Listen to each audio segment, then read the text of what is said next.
آئی گناہگار ہے قاتل ہے لوگ تنگ ہیں مگر اللہ فرمائے پیا ہے موسیٰ وہ میرے دوست نو گند والی اروڑی تے سٹ گتا نے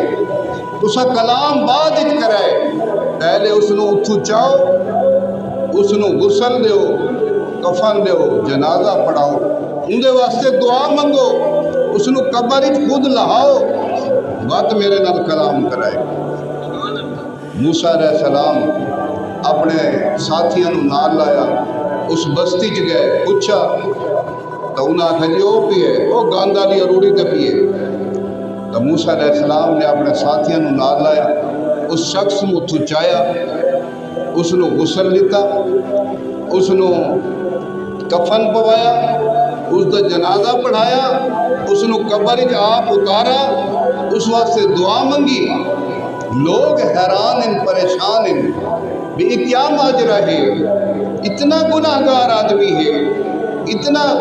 قاتل بندہ ہے لوگ ڈرتے ہیں کہ اللہ نے اس کے واسطے یہ حکم جاری کیتا ہے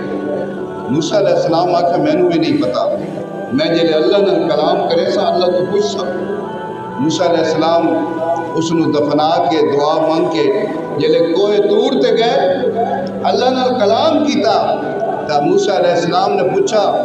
کہ یا اللہ ساری دنیا اس تو تنگ آئی تو آدھا میرا دوست ہے اس نو چاہو ان دا جنازہ پڑھو ہی کیا وجہ ہے اللہ تعالیٰ نے فرمایا ہے موسیٰ اے ہک جاڑے تور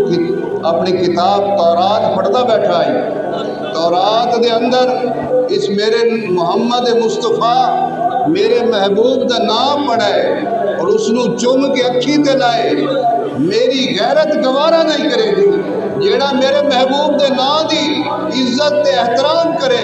میں اس نو جہنم بھیج لیواں نہیں میں اپنے محبوب دے نا چمڑ تے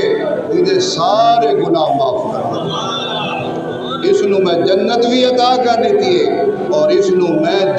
نیک لوگاں دی لسٹ وچ نام لکھ دیتا ہے اپنے محبوبہ دی لسٹ وچ نام لکھ دیتا ہے میرے محبوب دا جڑا دوست ہے میرے محبوب نال جڑا وفا کرن والا ہے جڑا میرے محبوب نال محبت کرن والا ہے وہ جہنم وچ نہیں بن سکدا وہ جنت دا حقدار